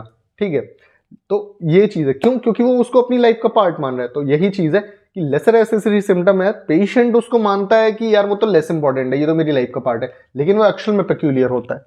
ठीक है, तो वही है कि patient consider is there is no relation to patient suffering, है ना। कुछ ऐसे सिम्टम जो पेशेंट थिंग और नॉट नेसेसरी। एग्जाम्पल के तौर पे इसमें दे रखा है जैसे सपने। जैसे कि मान लो कोई पेशेंट है जिसको बहुत टाइम से जो है ना बुरे बुरे से सपने आके रह जाते हैं। तो ये सोचने लगता है कि यार मतलब मुझे तो आते ही हैं सपने, ठीक है, तो इसमें कुछ नया नहीं है, मतलब इसमें कुछ ऐसा नहीं है कि हाँ ये मेरी जो मुझे कोई बीमारी है या कुछ ऐसा है मेरी डिजीज से जुड़ा हुआ है, ठीक है। तो इस तरीके का होता है। ये जो सिम्टम्स होते हैं वो होते हैं लेसर एसेसरी सिम्टम्स, है ना, जो कि हमें जानना जरूरी होता है क्योंकि ये पेक्यूलियर होते हैं। ओके, तो ये था एफरोज नंबर 95 जिसमें दे रखा था लेसर एसेसरी सिम्टम्स के बारे में। अब हम देखते हैं एफोरिज नंबर 96। ओके, तो एफोरिज नंबर 96 जो है उसमें दे रखा है हाइपोकॉन्ड्रिक पेशेंट के बारे में। अब मैं थोड़ा सा एक्सप्लेन करता हूँ कि हाइपोकॉन्ड्रिक पेशेंट क्या होता है। देखिए, हाइपोकॉन्ड्रिक पेशेंट वो होता है कि पेशेंट को लगता है कि वो बीमार है पर उसमें बीमारी होती नहीं है, ठीक है। हाइपोकॉन्ड्रिक पेशेंट ऐसा होता है कि वो मतलब है ना उसको जरा सी कोई चीज होती है ना, उसको लगता है कि यार मतलब है ना मुझे तो यार कोई बीमारी हो गई, यार मुझे तो कोई बीमारी हो गई, है ना, इस तरीके का, है ना। तो वो होते हैं हाइपोकॉन्ड्रिक पेशेंट कि उनको लगता है कि है ना वो बीमार है लेकिन एक्चुअल में उनमें बीमारी नहीं होती। एक और पॉइंट मैं बताना चाहूंगा कि जो हाइपोकॉन्ड्रिक पेशेंट जो होते हैं ना उसमें जो मेन सिम्टम्स पाए जाते हैं वो ज्यादातर उनकी जो प्रॉब्लम्स होती है ना वो हाइपोकॉन्ड्रिक रीजन में ही पाई जाती है।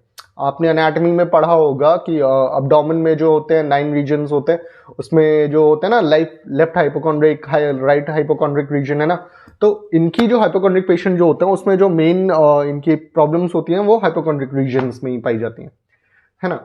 एक और चीज है ना, जो हाइपोकॉन्ड्रिक पेशेंट जो होता है ना उसमें जितनी भी प्रॉब्लम्स होती है ना वो उनकी एंजाइटी की वजह से होती हैं, ठीक है, एंजाइटी की वजह से होने वाली परेशानी होती हैं और हाइपोकॉन्ड्रिक रीजन में मोस्टली होती हैं। हाइपोकॉन्ड्रिक पेशेंट जो होते हैं वो असल में बीमार नहीं होते, उनकी जो प्रॉब्लम्स होती है ना वो इमेजिनरी होती हैं। अब देखो कैसे, मैं एज ए एग्जाम्पल बताता हूँ कि हाइपोकॉन्ड्रिक पेशेंट किस तरीके के होते हैं। जैसे कि मान लो कि एक पेशेंट है, ठीक है, उसको मतलब मान लो यूरिन कर रहा था, है ना, मॉर्निंग में, तो उसको हल्की सी है ना उसमें रेडनेस दिखाई दी, तो वो इतना हाइपरकॉन्ड्रिक पेशेंट एक तरीके से आपको मान लो कि वो ओवर थिंकर है एक बड़ा वाला, है ना। तो वो इतना ज्यादा कि अरे यार मतलब उसने देखा कि यार मतलब है ना ये रेडनेस मतलब यार यूरिन ये रेड सा क्यों दिख रहा है ना। तो कि अरे यार कहीं यार मुझे कोई दिक्कत तो नहीं हो गई, कहीं ऐसा तो नहीं है कि यार अंदर मतलब है ना मुझे कोई इन्फेक्शन वगैरह हो गया हो, है ना, इसकी वजह से ब्लीडिंग हो रही हो, या फिर यार मुझे कोई कहीं है ना बड़ी बीमारी तो नहीं हो गई, है ना। तो मतलब उसको नॉर्मल सी चीज है, उसको कोई ऐसी बीमारी है वो नहीं है ना, लेकिन वो इतना सोच सोच के है ना उसने ये कि यार कहीं मैं बीमार तो नहीं हूँ, कहीं ऐसा तो नहीं हो गया, कुछ बड़ा तो नहीं हो गया, कहीं कुछ और बड़ी प्रॉब्लम तो नहीं है, इस तरीके का है ना वो बना के रखता है। फिर वो तुरंत है ना डॉक्टर के पास जाता है ना और डॉक्टर से कहता है कि डॉक्टर साहब जो है ना कि मुझे है ना 2-3 दिन से ऐसा महसूस हो रहा है, या फिर जो है आज मैं यूरिन कर रहा था ना तो मुझे इस तरीके का हुआ, तो कहीं मुझे है ना बीमारी तो नहीं हो गई कुछ, है ना, कहीं कुछ इन्फेक्शन तो नहीं हो गया, डॉक्टर साहब जो है ना आप देखिए, है ना, इलाज कीजिए और मुझे दवाई दीजिए, हाँ, इस तरीके से कहता है, ठीक है। तो मतलब हाइपोकॉन्ड्रिक पेशेंट सिंपल सी चीज है ये, बहुत ज्यादा एग्जैचुरेट करता है अपनी प्रॉब्लम्स को, उसमें होती नहीं है वो प्रॉब्लम, है ना, लेकिन वो एग्जैचुरेट करता है, उसको लगता है कि है ना वो बीमार है और वो डॉक्टर से कहता है कि डॉक्टर साहब मैं बीमार हूं मुझे दवाई दीजिए, ठीक है। तो अब मैं एक और चीज बताना चाहूंगा, तो ये होता है हाइपोकॉन्ड्रिक पेशेंट। अब मैं थोड़ा सा एक और टर्म बताना चाहूंगा।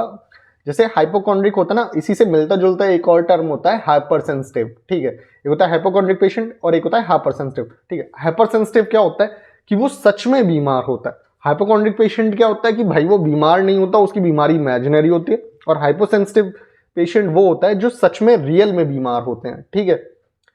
तो ये है।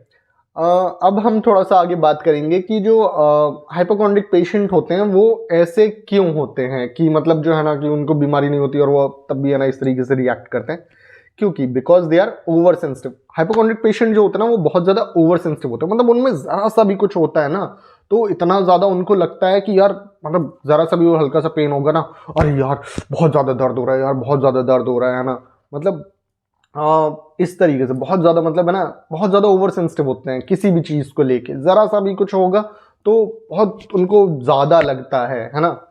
उसके बाद इम्पेशेंट होते हैं, इम्पेशेंट टू देयर सफरिंग्स, वो उनको जो सफरिंग्स होती है ना उसको लेके वो बहुत ज्यादा इम्पेशेंट होते हैं। जैसे कि मान लीजिए उनको, मैंने जैसे अभी एग्जांपल दिया कि उसको यूरिन में रेडनेस दिखाई दी, तो उसको लगा कि यार मतलब मुझे बहुत बड़ी बीमारी, कुछ बीमारी तो नहीं हो गई यार, कहीं कुछ बात तो नहीं हो गई है ना, कुछ ऐसा, कुछ इन्फेक्शन या कुछ ऐसा, तो तुरंत जाएंगे वो भाई, उनमें पेशेंस नहीं है कि मतलब मैं इंतजार करूं, नहीं हो सकता नॉर्मल, वो तुरंत जाएंगे डॉक्टर के पास कि है ना कि डॉक्टर साहब ऐसे ऐसे हुआ है ना, मुझे भाई कोई दिक्कत तो नहीं है, मुझे है ना दवाई दीजिए।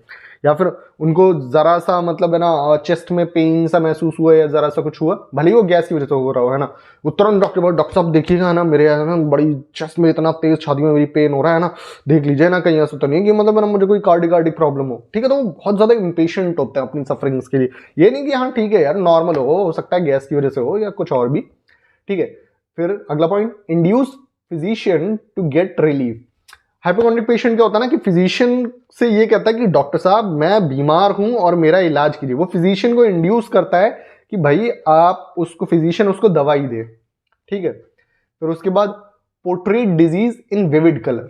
हाइपोकॉन्ड्रिक पेशेंट जो होता है ना वो क्या करता है कि अपनी जो दिक्कत होती है ना उसको मतलब कई तरीकों से बताता है। जैसे कि एग्जाम्पल के तौर पे फिर से वही ले लेते हैं कि मान लो उसको यूरिन के दौरान है ना हल्की सी है ना जलन सी महसूस हुई, है ना, तो वो कहेगा कि है ना कि डॉक्टर साहब है ना आप ये, डॉक्टर साहब पता नहीं क्या हुआ, इतनी जलन महसूस हो रही है ना मुझे यूरिन के दौरान की, कुछ पूछो मत, है ना, जो है मतलब बिल्कुल ऐसा लग रहा है आग सी लगी जा रही है मुझे, है ना, बिल्कुल आग सी लगी जा रही है, बिल्कुल है ना, बिल्कुल मतलब इतनी पूरी बेचैनी सी होके रह गई है मुझे, इस तरीके का। या फिर उसको जरा सा चेस्ट में मान लो है ना थोड़ा सा भी अजीब लगा, है ना, पेन सा हुआ हल्का सा किसी दिन, है ना, तो अरे डॉक्टर साहब है ना बिल्कुल मेरा तो सीना बिल्कुल ऐसी छाती फाटी सी जा रही थी, मुझे तो ऐसा लग रहा था अभी हार्ट अटैक आ जाएगा, अभी गिर जाऊंगा मैं। मतलब वो अपनी डिजीज को जो है ना इतने विविड कलर में है ना मतलब है ना पेश करता है, यानी इतने तरीकों से बताता है कि डॉक्टर साहब ऐसा हुआ तो पता है ऐसा हो जाता, ऐसा लग रहा था मुझे, पता ऐसा लग रहा था, इस तरीके से। ठीक है, एग्जैचुरेटेड एक्सप्रेशन देता है, यानी कि जो भी उसकी सिम्टम होता है ना उसको इतना बढ़ा चढ़ा के बताता है ना, मतलब हल्की सी जलन हो रही है तो उसको बताया कि डॉक्टर साहब आग लगी हुई थी, है ना, हल्का सा पेन होगा डॉक्टर साहब बिल्कुल हार्ट अटैक ही आ गया था मुझे, तो इस तरीके से बताएगा। ठीक है, तो वही है कि वो रियल में बीमार नहीं, हाइपोकॉन्ड्रिक पेशेंट क्या होता है वो रियल में बीमार नहीं होते, बल्कि जो कंप्लेन है वो बस इमेजिनेशन की वजह से, मतलब वो इतना सोच रहा है कि कहीं ऐसा तो नहीं, कहीं ऐसा तो नहीं, कहीं ऐसा तो नहीं, है ना, जरा सा कुछ हुआ तो लगता है कि अरे यार दर्द हो रहा है ना, यार गैस तो नहीं, गैस बन रही है, या कुछ को भी उसको सेंसेशन होता है तो मतलब बहुत सोचने लग जाता है उसके बारे में। ठीक है, एक्सेट्रा एक्सेट्रा, है ना, तो उसको क्या है एंग्जाइटी है ना, इसी वजह से वो इतना ज्यादा मतलब है ना और सोचता है। ठीक है, उसकी प्रॉब्लम्स है, उस पर सब्र नहीं होता बिल्कुल किसी भी तरीके का। फिजिशियन को इंड्यूस करता है कि मुझे बीमारी है, मुझे दवाई दीजिए। ठीक है, अब इसके फुटनोट में क्या है, 96 के फुटनोट में, 96 के फुटनोट में है एडवांटेज ऑफ प्लेसिबो, कि प्लेसिबो का एडवांटेज क्या है। अब देखिए मान लीजिए आपके पास जो है पेशेंट आया, ठीक है, अब आपने है ना उसको ऑब्जर्व किया, ठीक है, याद है हमने एफोरिज नंबर 83 से ही पढ़ा था ऑब्जर्वेशन के बारे में, तो आपने है ना उसकी सफरिंग्स, उसने जो सिम्टम्स वगैरह बताए आपने उसको ऑब्जर्व किया अच्छे से, तो आपको अंदाजा लगा कि ये जो है ये बीमार नहीं है, जो है ये सिर्फ सोच रहा है, बस इसमें कोई बीमारी है नहीं, तो इसको दवाई की जरूरत नहीं है। अब लेकिन वो तो चाह रहा है कि है ना कि भाई उसको दवाई दीजिए, वो बार बार कह रहा है, तो आपको तो दवाई देनी पड़ेगी वहां पे। तो क्या देंगे आप उसको मेडिसिन तो नहीं दे सकते ना, तो आप उसको प्लेसिबो देंगे। ठीक है, आप उसको प्लेसिबो देंगे और जो है उसको कहेंगे कि हाँ भाई ठीक है इसको आराम से खाओ फिर मुझे बताना। ठीक है, अब मान लीजिए है ना आपने बोला कि प्लेसिबो लो, मतलब है ना ये मेडिसिन लो हमने दे रहे हैं तुम, और 3 दिन बाद आके मुझे बताना। अब वो 3 दिन बाद आके अगर आपको बता रहा है कि डॉक्टर साहब जो है आपने दवाई दी थी उससे मुझे बिल्कुल एकदम आराम मिल गया है ना, अब कोई मुझे दिक्कत नहीं हो रही, तो इसका मतलब यही है कि जो है वो सच में वो हाइपोकॉन्ड्रिक पेशेंट ही था। ठीक है, क्योंकि आपने तो उसको कोई मेडिसिन दी नहीं ना, वो क्योंकि वो कह रहा है कि उसको रिलीफ मिल गया, क्यों, क्योंकि वो जो उसने इमेजिनरी प्रॉब्लम बना रखी थी, तो बस वही है ना, उसने जो है ना उसे लगा कि हाँ भाई वो दवाई खा रहा तो अब उसको आराम है। ठीक है, तो ये हो गया, अगर हाइपोकॉन्ड्रिक पेशेंट को प्लेसिबो देंगे तो वो कहेगा आराम है। ठीक है, देखो एक और होता है कि अगर देखो हाइपोकॉन्ड्रिक पेशेंट को अगर आप प्लेसिबो देंगे तो उसको रिलीफ मिलेगा, लेकिन एक होता है फेनर, एक टर्म यूज होता है फेनर। फेनर क्या होता है कि जिसको सच में मतलब है ना दिक्कत है, रियल में दिक्कत है। अब अगर मान लो आपने ऑब्जर्व किया तो आपको लग रहा है कि वो हाइपोकॉन्ड्रिक पेशेंट है, आपने है ना उसको दिया मान लो प्लेसिबो, है ना, लेकिन अब वो 3 दिन बाद आया और उसने कहा कि डॉक्टर साहब आपने जो दवाई दी थी है ना उससे मुझे कोई रिलीफ नहीं है, इसका मतलब वो पर्सन हाइपोकॉन्ड्रिक नहीं था। ठीक है, तो फिर अब क्या करेंगे, अब आप उसकी दोबारा से है ना केस टेकिंग करेंगे और अच्छे से, देन उसको प्रॉपर रेमेडी देंगे यानी मेडिसिन देंगे। ठीक है, उसके बाद अगला पॉइंट है एडवांटेजेस ऑफ हाइपोकॉन्ड्रिक, यानी हाइपोकॉन्ड्रिक पेशेंट का मतलब एडवांटेज क्या है होम्योपैथी में, जो है उसका हाइपोकॉन्ड्रिक पेशेंट का एडवांटेज क्या है। तो देखो जो हाइपोकॉन्ड्रिक पेशेंट होता है, जो वो क्योंकि उसमें कोई भी सिम्टम होता है ना वो बहुत एग्जैचुरेट करके बताता है, मतलब जरा सा जो उसको स्टिमुलस मिलेगा ना तो उसको इतना बढ़ा चढ़ा के बताता है। तो इसी वजह से जो हाइपोकॉन्ड्रिक पेशेंट होता है उसका हम लोग यूज करते हैं इन दी ड्रग प्रूविंग, ठीक है, ड्रग प्रूविंग में यूज करते हैं। तो देखो ड्रग प्रूविंग के दौरान जो सिम्टम मिल नहीं पाते वो इनसे मिल जाते हैं, क्योंकि ये हर चीज को एग्जैचुरेट में बताते हैं, ठीक है। मान लीजिए ड्रग प्रूविंग के दौरान हमें कुछ सिम्टम्स हमसे छूट गए, है ना, या फिर ड्रग प्रूविंग में देखो क्या रहता है, या फिर ड्रग प्रूविंग के दौरान भी बताएं, मान लो ड्रग प्रूविंग में क्या रहता है, हाइपोकॉन्ड्रिक पेशेंट होगा ना तो जरा सा भी उसको स्टिमुलस मिलेगा ना, जरा सा भी कोई सिम्टम आ रहा होगा ना तो उसको तुरंत बताएगा कि डॉक्टर साहब, मतलब है ना इतना बिल्कुल एग्जैचुरेट फॉर्म बताएगा, डॉक्टर साहब ये चीज पता मुझे देखने को मिली, मुझे ऐसा ऐसा महसूस हो रहा था, ठीक है। तो इससे क्या रहता है कि हमें जो है ना सिम्टम्स है ना नोट करने में या सिम्टम्स में लेने में आसानी पड़ जाती है। इसी वजह से हाइपोकॉन्ड्रिक पेशेंट जो होता है उसको हम लोग बेस्ट मानते हैं फॉर केस टेकिंग। एक और चीज, जैसे कई बार क्या होता है कि जो हाइपोकॉन्ड्रिक पेशेंट जो होता है उसको मान लो केस टेकिंग में है ना, सॉरी ड्रग प्रूविंग में हमें है ना कोई सिम्टम नहीं मिल पाया उस टाइम पे, लेकिन जब हमने प्रैक्टिस कर रहे हैं तो प्रैक्टिस करने के दौरान जो है हाइपोकॉन्ड्रिक पेशेंट जो है ना जब हमें बताता है तो वो वहां से हमें है ना सिम्टम है ना मिल जाता है, ठीक है। तो ये था एफोरिज्म नंबर 96 के बारे में जो कि है हाइपोकॉन्ड्रिक पेशेंट। अब हम देखते हैं एफोरिज्म नंबर 97, ठीक है। एफोरिज्म नंबर 97 में दे रखा है इंडोलेंट पेशेंट के बारे में, ठीक है। अब मैं थोड़ा सा एक्सप्लेन करता हूं कि इंडोलेंट पेशेंट क्या होता है, ठीक है। इंडोलेंट पेशेंट वो होते हैं जिनको दिक्कत है फिर भी वो आपको बताते नहीं है, ठीक है। मतलब यानी कि उनको कोई प्रॉब्लम है, उनको है ना कुछ सिम्टम और भी आ रहे हैं या कुछ डिजीज और भी है, मान लो एक डिजीज है उसके साथ में उनको कोई और भी दिक्कत है ना, लेकिन वो बता नहीं रहे, ठीक है। तो वो होते हैं इंडोलेंट पेशेंट, ठीक। अब इंडोलेंसी का रीजन क्या हो सकता है कि वो बताते क्यों नहीं है, भाई उनको दिक्कत है तो उनको तो बताना चाहिए, तो वो क्यों नहीं बता रहे हैं, उसका रीजन क्या है ना। तो उसके रीजंस की अगर हम बात करें तो उसका क्या क्या रीजन हो सकते हैं, तो उसका एक रीजन हो सकता है फॉल्स मोडेस्टी, ठीक है। फॉल्स मोडेस्टी मतलब यानी कि जैसे कि हमने पहले बात की थी, मतलब उसको वो क्या है कि वो आपके सामने जो है ना अच्छा बनने की है ना कोशिश कर रहा है ना, आपके प्रति एक झूठा सम्मान व्यक्त करने की कोशिश कर रहे हैं। जैसे कि आप उससे पूछ रहे हो कि गुस्सा करते हो, नहीं डॉक्टर साहब बिल्कुल गुस्सा नहीं करते, कि अच्छा अच्छा ठीक है। बाहर का खाते हो है ना, मतलब है ना बाहर का कुछ खाते हो है ना, मतलब बाहर के खाना वगैरह है ना, कि नहीं डॉक्टर साहब नहीं खाते है ना, हमने तो खाते ही नहीं है, शुरू से नहीं खाते। मोमोज वगैरह खाते हो कुछ है ना फर्जी का बाहर का कुछ, नहीं डॉक्टर साहब बिल्कुल नहीं खाते, जबकि बाहर वो खूब खाता हो है ना, लेकिन है ना वो आपके सामने फॉल्स मोडेस्टी है ना, मतलब है ना दिखा रहा है कि आपके सामने अच्छा बनने के लिए वो नहीं बता रहा उस चीज को, ठीक है। इस तरीके से रहता है कि मान लो आप उससे पूछे कि है ना कि दारू वारू पीते हो क्या, है ना, कि नहीं डॉक्टर साहब बिल्कुल दारू नहीं पीते। अब जबकि है ना कि उसकी कंप्लेंट्स में मतलब है ना हमें इंडिकेट कर रहा है कि मतलब जो है ना अल्कोहलिज्म वगैरह या कुछ ऐसा हो सकता है कि मतलब इन रीजंस की वजह से हो सकती है। तो हमने उससे पूछ रहे हैं कि है ना कि तुम ये करते हो, कि नहीं डॉक्टर साहब नहीं करते, है ना। तो वही इस वजह से वो बता नहीं रहा है ना, क्यों, क्योंकि वो फॉल्स मोडेस्टी शो करना चाह रहा है, आपके सामने अच्छा बनना चाह रहा है।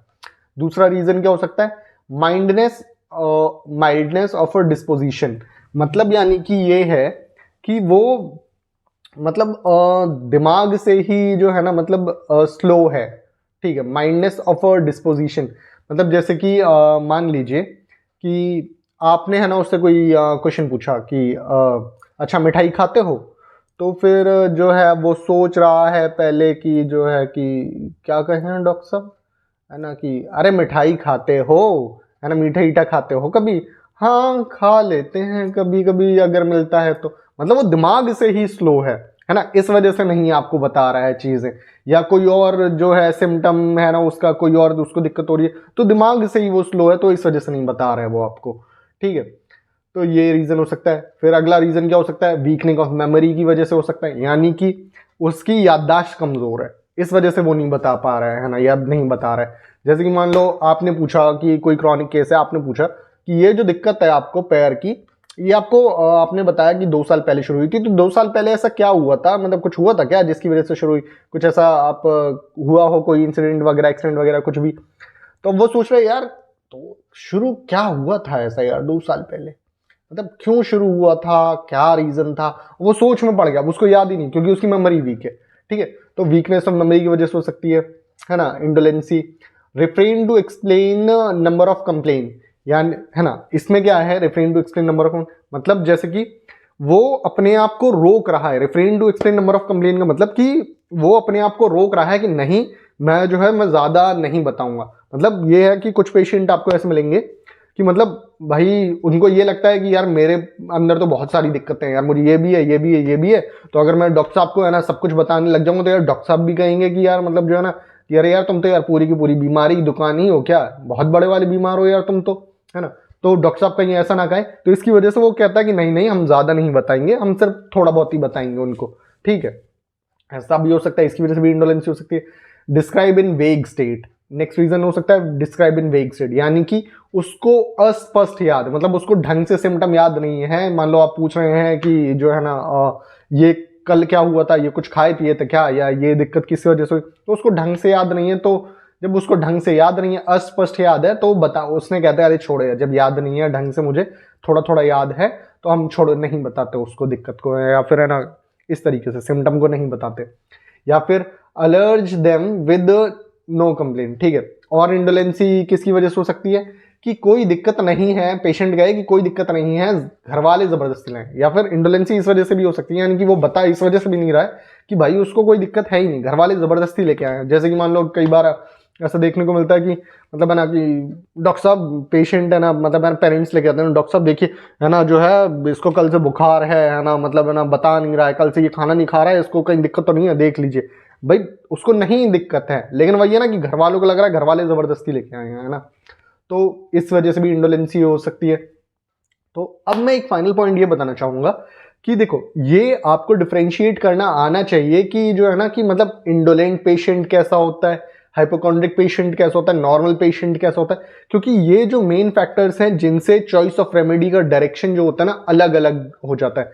इंडोलेंट पेशेंट है तो रेमेडी सिलेक्शन अलग चला जाएगा, है ना। हाइपोकॉन्ड्रिक पेशेंट है तो रेमेडी सिलेक्शन अलग चला जाएगा, नॉर्मल पेशेंट है तो रेमेडी सिलेक्शन अलग चला जाएगा। तो ये टोटली आप पे डिपेंड करता है, आप ऑब्जर्व करिए इसको अच्छे से, है ना, ऑब्जर्व करिए और जो है डिस्टिंग्विश करिए कि हाँ ये हाइपोकॉन्ड्रिक है, नोट करिए कि या फिर ये है ना नॉर्मल पेशेंट है या फिर ये इंडोलेंट है, ठीक है। तो ये आपकी सिलेक्शन ऑफ रेमेडी में हेल्प करते हैं, तो आपको ये चीज डिफ्रेंशिएट करना आना चाहिए, ठीक है। हम बढ़ते हैं नेक्स्ट एफोरिज्म की तरफ, जो कि है एफोरिज्म नंबर 98। एफोरिज्म नंबर 98 में क्या दे रखा है, देखिए एफोरिज्म नंबर 98 में है कि मान लीजिए ऐसी कंडीशन है आपके पास कि कोई पेशेंट है, कोई पेशेंट आया है और वो कह रहा है कि जबरदस्ती लाए गए हैं, नहीं तो आते नहीं, ठीक है। और उसमें क्या है कि मतलब है ना पेशेंट के घर वाले लेके आए हैं और पेशेंट कह रहा है जबरदस्ती लाए गए हैं वरना तो हम आते नहीं। और उसमें क्या गया है कि पेशेंट कुछ और कह रहा है और घर वाले कुछ और कह रहे हैं। अब आप कंफ्यूज कि हम दवाई क्या दें, ठीक है। मतलब आपके पास एक सिचुएशन है कि जिसमें है ना पेशेंट के घर वाले पेशेंट को लेके आए हैं, अब वहां पे पेशेंट कुछ अलग सिम्टम बता रहे हैं, घर वाले कुछ अलग सिम्टम बता रहे हैं, है ना। तो अब ये आ जाता है ना कि अब आप किसकी सुने। अब मान लो पेशेंट कह रहा है कि है ना कि जो है कि डॉक्टर साहब जो है ना मुझे सिर्फ है ना सर दर्द है और जो है सर दर्द है और बस हल्का सा जो है बुखार है ना। अब पेशेंट के घर वाले है ना कह रहे हैं कि अरे नहीं डॉक्टर साहब कुछ और है ना इस दिक्कत बता रहे हैं कि जो है ना कि इसने मतलब है ना इसको ये हो गया था वो हो गया था इसकी वजह से ऐसे हो रहा है, इसको सर दर्द है ना, या फिर ये कल इसने कुछ नहा लिया था, या ये दुनिया भर का कुछ अलग बता रहे हैं, ज़्यादा टीवी देख लिया था, ये ऐसा हो लिया था। मतलब पेशेंट का जो गार्जियन है या जो भी साथ में है वो अलग सिम्टम बता रहा है, पेशेंट अलग बता रहा है, तो आप है ना किसको है ना फोकस करेंगे। मतलब दोनों में कॉन्ट्रडिक्शन है, पेशेंट अलग बता रहा है सिम्टम और जो साथ में है वो अलग बता रहा है, दोनों में कॉन्ट्रडिक्शन हो रहा है, तो आप किसको है ना चूज करेंगे। तो ऐसा अगर आपके पास है ना सिचुएशन आए तो ऐसे में आपको जो इंपॉर्टेंस देनी है वो देनी है, importance should be given to patient suffering and expression, ठीक है। आपको जो है ना इंपॉर्टेंस देनी है वो पेशेंट को देनी है, पेशेंट जैसा बता रहा है ना उसको इंपॉर्टेंस देनी है, ठीक है। पेशेंट की कही हुई बात के हिसाब से ही आप टोटलिटी बनाएंगे। ऐसा क्यों, देखो पेशेंट जो है ना खुद फील कर सकता है, भाई मुझे मान लो अगर दिक्कत है, मुझे हेडेक है, तो मैं बेहतर जान पाऊंगा ना कि मुझे हेडेक है या नहीं है, या किस तरीके का है। मान लो जो है ना मेरे पेरेंट है, वो बस मुझे देख रहे हैं, तो वो तो नहीं जान पाएंगे ना कि भाई मुझे हेडेक किस तरीके का हो रहा है, या मुझे हेडेक है भी या नहीं। मुझे चेस्ट पेन हो रहा है तो वो मैं बेहतर बता पाऊंगा ना कि मुझे चेस्ट पेन है या नहीं है। मेरे गार्जियंस उतना बेहतर नहीं देख के बता पाएंगे कि हाँ भाई कि मुझे चेस्ट पेन हो रहा है, किस तरीके का हो रहा है, कैसा मुझे सेंसेशन फील हो रहा है। ठीक है, तो इसे इस तरीके से हम लोग देखते हैं कि जैसे कि जो पेशेंट को खुद को फील हो रहा है, हमने पढ़ा था ना सब्जेक्टिव सिम्टम, तो हमें सब्जेक्टिव सिम्टम को है ना प्रायोरिटी देनी चाहिए as compare to objective symptom, यानी कि जो दूसरा कोई देख के बता रहा है। ठीक है, तो ऐसी कंडीशन में जहां पे कॉन्ट्रडिक्शन हो पेशेंट के जो साथ में आया है उसके जो वो बता रहा है उसके बीच में, और जो पेशेंट बता रहा है उसके बीच में, तो आप जो पेशेंट बता रहे हैं आप उसको प्रेफरेंस देंगे। ठीक है, और उसके बेसिस पे टोटलिटी बनाएंगे। और आगे एफरेज नंबर 98 में दे रखा है कि कुछ पॉइंट्स दे रखे हैं, जैसे कि जो फिजिशियन के बारे में जनरल है ना, कि फिजिशियन को जो है फ्री फ्रॉम प्रेजुडिस होना चाहिए ड्यूरिंग केस टेकिंग। अब देखिए मैंने इसको मैंने पहले भी बताया था कि जो है ना 83 में कि प्रेजुडिस के बारे में, कि प्रेजुडिस क्या होता है। देखिए कुछ लोगों को उसमें डाउट भी था। देखिए प्रेजुडिस का मतलब ये होता है कि आप बिल्कुल फिक्स हो गए हैं, है ना। मतलब जैसे कि मान लीजिए आपके पास है ना कोई पेशेंट आया, वो बहुत गंदा गंदा सा दिख रहा है ना, तो आपने है ना ये लगा लिया अंदाजा कि यार ये सल्फर हो सकता है। ठीक है, अब सल्फर हो सकता है इसको आप एक ऑप्शन के तौर पे रख रहे हैं, ऑप्शन के तौर पे रखिए। ठीक है, एंड फिर जब आप उसकी है ना टोटल मतलब है ना केस टेकिंग करते हैं, तो हो सकता है वहां पे सिम्टम्स में कोई और मेडिसिन भी है ना इंडिकेट हो, है ना। तो आप मान लीजिए आपने है ना दूसरी मेडिसिन को जो भी इंडिकेट हो रही है उसको भी ऑप्शन के तौर पे रख लिया, एंड फिर जब आप रिपर्टाइज करने बैठे केस को, तो आपने फिर जो आपको पहले से आपको लग रहा था सल्फर, और जो निकल के आ रहा है मतलब दूसरी मेडिसिन इंडिकेट हो रही है, वो उन दोनों को कंपेयर किया एंड देन फिर जो है फाइनल रेमेडी सिलेक्शन किया। वो सही तरीका रहता है। लेकिन प्रेजुडिस हो जाना, प्रेजुडिस होने का मतलब ये होता है कि आपने देखा एक दो सिम्टम आपको उसके ऐसे लगे कि है ना, नोटिस किया आपने, आपने कह दिया कि दूर से देखते ही बिना केसिंग मतलब है ना प्रॉपर किए ये तो सल्फर ही है, और आप उस पर अड़ गए कि भाई ये तो सल्फर ही है। अगर आप बिल्कुल फिक्स हो गए कि नहीं ये सल्फर ही है ना, तो फिर तो जो है कि आप भले ही केस टेकिंग कर लें, तो फिर आपका दिमाग पूरा उसमें ही रहेगा कि नया सिम्टम मान लो है ना ड्यूरिंग केस टेकिंग कोई नई रेमेडी भी इंडिकेट हो रही होगी, तो आपका ध्यान उधर नहीं जाएगा, आपको तो यही रहेगा क्योंकि आप पहले से ही मान चुके हैं कि नहीं ये तो सल्फर ही है। ठीक है, तो ये होता है प्रेजुडिस का मतलब कि आप फिक्स हो जाना। ठीक है, अगर आपको मान लो कि पेशेंट को देख के अगर आपको लगे कि हाँ यार ये हो सकता है, तो ऑप्शनल लेके चलिए उसे, है ना। ये नहीं कि आप बिल्कुल फिक्स हो जाइए उस पर कि नहीं ये तो यही है। तो जो आप फिक्स हो जाएंगे अगर, तो इसको कहते हैं प्रेजुडिस होना। तो फिजिशियन को फ्री फ्रॉम प्रेजुडिस होना चाहिए ड्यूरिंग केस टेकिंग। दूसरी चीज सर्कमसिजन है ना उसको रखना चाहिए, यानी कि उसको सावधानियां बरतनी है। सावधानियां कैसे बरतनी है कि वो ध्यान से सुने, अच्छे से है ना नोट करे, है ना, हर एक चीज को है ना मतलब है ना ऑब्जर्व करे, सारी चीजें जो है पेशेंस रखे, ये सारी चीजें जो है ना उसको सावधानियां बरतनी है। ठीक है, और एक और चीज सावधानी इस चीज की भी बरतनी है कि अगर आप उसको फिजिशियन को कोई एक्सप्रेशन समझ में नहीं आ रहा है, जैसे कि हमने है ना बात की थी, है ना, तो उसको एज इट इज लिखे, अपनी लैंग्वेज में ट्रांसलेट करके ना लिखे। ठीक है, जो कि हमने प्रीवियस एफरोज में बात की थी। ठीक है, तो ये चीज है ना सावधानियां बरतनी है। फिर उसके बाद केस टेकिंग का एक देखो, केस टेकिंग का खुद का तरीका है ना डेवलप किया जाता है प्रैक्टिस से।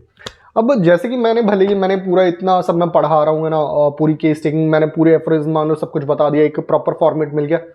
ये नहीं होना चाहिए कि आपने एक रट लिया और आपने ये सोचा कि ठीक है मुझे यही पूछना है ना, सब कुछ यही पूछना है, बिल्कुल ऐसे ही रखना है। ठीक है, आपको जितना भी ये सब केस टेकिंग में है 83 से 104, आपको इससे ये रखना है कि है ना कि हाँ इसको मुझे एक as a point of reference use करना है कि हाँ ये सब पूछा जाता है, ये इस कंडीशन में।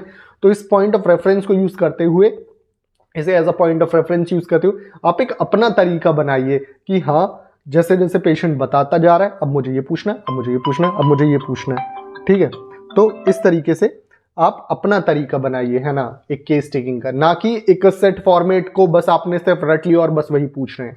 ठीक है, next point, caution during inquiry रखनी चाहिए फिजिशियन को, यानी कि पूछने के दौरान उसको कॉशन रखना चाहिए कि वो शांत रहे, पेशेंस रहे, जो पेशेंट बता रहा है उसको ध्यान से सुने, इंटरप्ट ना करे, ठीक है, इस तरीके की चीज़ें।